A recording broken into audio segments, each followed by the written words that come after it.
Hi, I'm Brian Brackens with the Public Affairs team at the Air Force Life Cycle Management Center.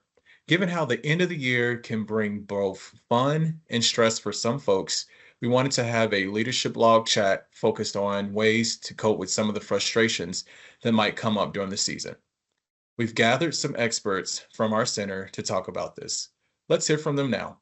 Thanks so much for joining us. If you don't mind, by just starting off by introducing yourself and telling us a little bit about what you do. All right, so my name is Chaplain Joshua Payne, and so I am the 88th Air Base Wing Chaplain and the Air Force LCMC Chaplain. And so your chaplain office, what we do is we do whatever you need us to do. And so we're kind of the Swiss Army knife of resiliency offices. And so primarily religious support is what we specialize in. So I'm a Southern Baptist minister.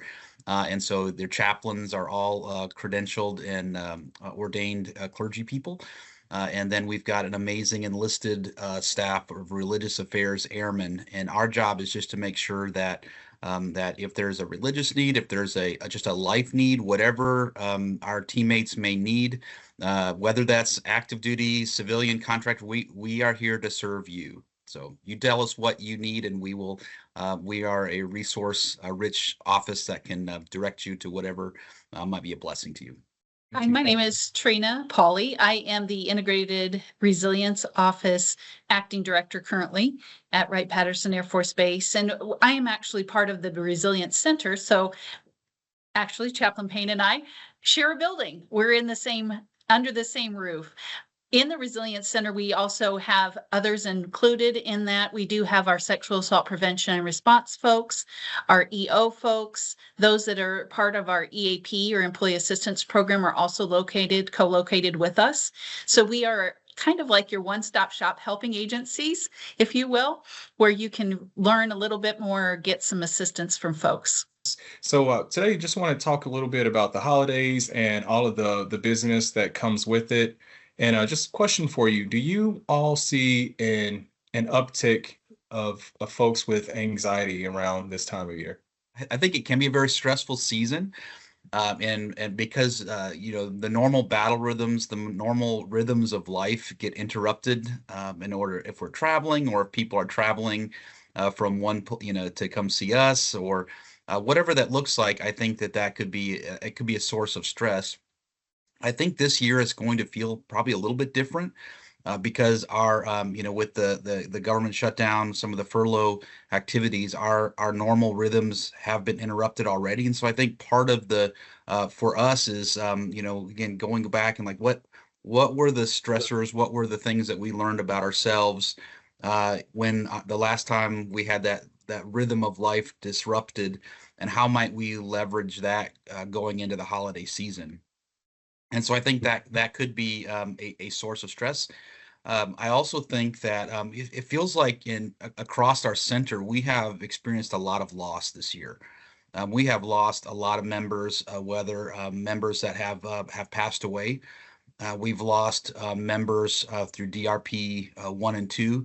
And so as an organization, we're kind of feeling a little bit different this year than we did last year. And so I think that that's going to play in our minds as we go into this new season, this holiday season, as we're trying to celebrate, and we will, but to also recognize some of those experiences that we might be having emotionally as we process this.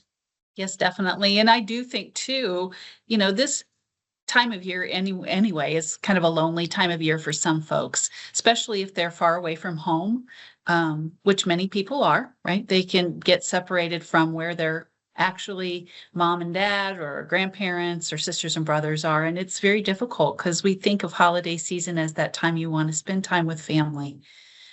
So loneliness can be a big issue. And I think that does happen regularly for folks.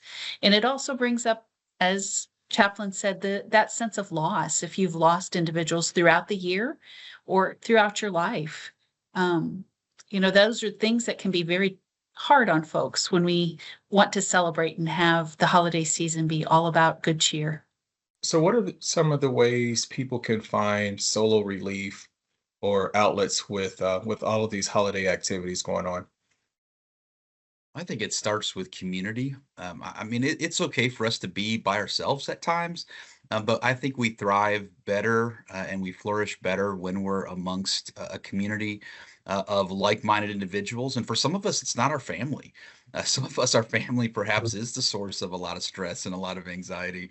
But finding a community group, whether that's as a chaplain, we've got a lot of religious support opportunities across our center. And so if you go to the chaplain's corner, you'll see a little tab for each of our locations and the chapel organizations there to maybe this year we explore something about the faith communities that perhaps some of our other teammates have, or maybe something we've always wanted to experience during the holidays. And so it's a great opportunity to explore.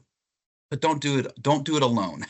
Try to Yeah. do that with a group of folks, and folks that get to know us enough where if they see some changes in us, that they're able to say, "Hey, how are you doing?" Someone that's willing to look at us and just say, "Hey, from my faith perspective, like how I'm praying for you today. Like how can we be a blessing? How can we help you?" And so I think just don't do it alone would be my encouragement. Definitely. And I would also include, get involved in things that are going on in your local area, whether that be tree lighting ceremonies or it be, just even giving back. I know we're going into, like I said, that holiday season where you can go and actually volunteer at homeless shelters or giving back to someone else in your local community or on base. Yeah. So if you work for the Air Force Life Cycle Management Center, whether you're a civilian, civil service, or contractor, and you feel like you can't handle things yourself or you want to talk to someone, who should you reach out to first? Well, I want to invite anyone can reach out to me on Teams. I'm always there. After whether our all call or these type of events, I get quite a few folks that just message me and say, "Hey, do you have time to talk?" And so one of the things that, again, going back to another challenging season as we came out of COVID, some of the things that we learned that we can connect with each other virtually. And so telechaplain ministry, telechap instead of telehealth, telechap. There's always a resource that you can reach out to for me. And if you're at different locations, I'm able to connect you if you want a more local connection. So I know as far as your chapel team is standing by to help whatever that looks like for you. I also, it's something that Trina had mentioned with the community and community involvement. I mean, there are so many opportunities if we are struggling or if we're feeling stressed and like, what do I do? Go do something for another person.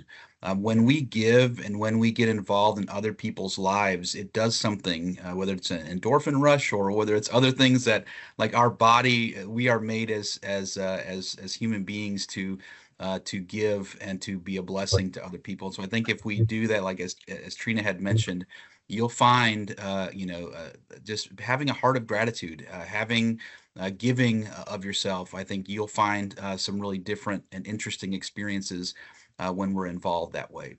So that would be my advice. Yeah, and we do have obviously lots of helping agencies that you can reach out to, not just here at Wright-Pat, but Air Force wide. We do have military family life counselors that are there for the uniform wearers, as well as our EAP program, Employee Assistance Program folks. That's there for mainly our civilian population or anybody that's in their family, in their house. They can utilize those services as well. We do have Military One Source. That's always an option for folks to reach out. And as Chaplain mentioned, they even have that opportunity where you can do a virtual conversation with someone if you'd like to do that on the Military One Source app. And then, of course, if you're really needing it, we do have the 988, which is a national hotline for suicide prevention as well. Okay. And ma'am, do you want to just elaborate a little more about some of the resources your office provides? Sure, absolutely. So we're here to mainly service folks at every installation. They will have an integrated resilience office and provide those resources for folks that are looking for helping agencies, ways to connect, learn about. Suicide prevention is our main thing that we focus on, obviously, because that's something that touches a lot of us in our lives, whether it's happened to us personally or we've had issues or things within a family that have occurred. That's something that's very difficult to overcome. So we are there to build those resilient skills, but not just talking about suicide. We're looking for ways to help us be resilient as individuals. So we teach a lot of classes on that. We have those skills available for others to join in. We do oversee the Resilience Training Assistant or RTA program as well. Okay. And so these resources are all available across the center and Air Force, correct? Yes, that is true. We have all of those things that I had mentioned before that are available to each one. Doesn't matter where you are. You can reach out to any of those resources we've mentioned. Yeah, and if I could jump in real quick, another great resource. Again, we have a fantastic first sergeant for the center. This first sergeant's channel on the on our team's channel is a great resource as well. Each one of your locations across the center will have a first sergeant. Whoever the site lead is at your location, those are great resources. Even if you're not sure who to contact, and like, hey, I don't really want to air my business with those individuals, but perhaps I just need to know what resources are available to me. And so, if that's something that that could be a blessing, please reach out to your site leads and to your first sergeants at whatever location you're at. Great, that's awesome. Do you have any final thoughts or anything else you would like to add? I could just, again, I mentioned the first sergeant just a second ago, but I know that for some of our folks we're still working through the pay thing, trying to get folks sorted out. And so first sergeants have such great connections with resources to be able to help not just our military members, but our civilian folks as well. And so please reach out to those resources. And so that's a shameless plug for the first sergeant. But what I'd also say is, again, holiday seasons can be stressful. They don't have to be stressful. Stress is actually not a bad thing either. So sometimes we want to live, carefree, stress-free lives, but there's something called eustress, where it actually can produce something in us that's different, and so it can produce resilience. It can produce strength in us, and so don't run away from hard things. From our center teammates, I mean, we have all done hard things in the last year, in the last couple years. And so the lessons that we've learned, some of the new habits that we have, some of the things that we can do, lean into those as we allow kind of the seasons.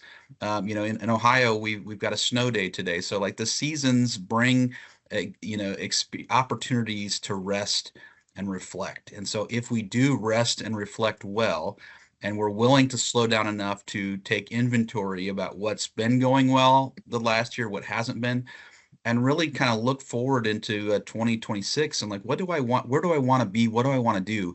And some of the habits that we need for this new season, we need to be thinking about in this current season. And so utilize this time. And so that would be my kind of my parting thoughts for the team. I would also just mention that, sometimes folks, we've mentioned talking with individuals may not be what you want to do. Maybe you don't feel comfortable having a conversation. There are opportunities where you can actually text as well to talk with people. You can even go online to, like I mentioned before, the Military One source or even EAP. And they have some great video and resources that you can utilize to kind of just even learn or get some extra advice, thoughts, ways that you can kind of help to improve yourself in a resilient mindset. So just ideas to think about. You don't always have to have a face-to-face conversation if that's not comfortable for folks. What we really want is to ensure that folks get the help they need and, that they enjoy the holiday season. But this is a time that they can actually rest, relax, feel a little less stress. Well, great. I really appreciate your time. Thank you very much. Thank you. If you missed them, we have links and QR codes for helping agencies at the end of the video. To all of our guests, thank you for your time and insights, and thanks for watching.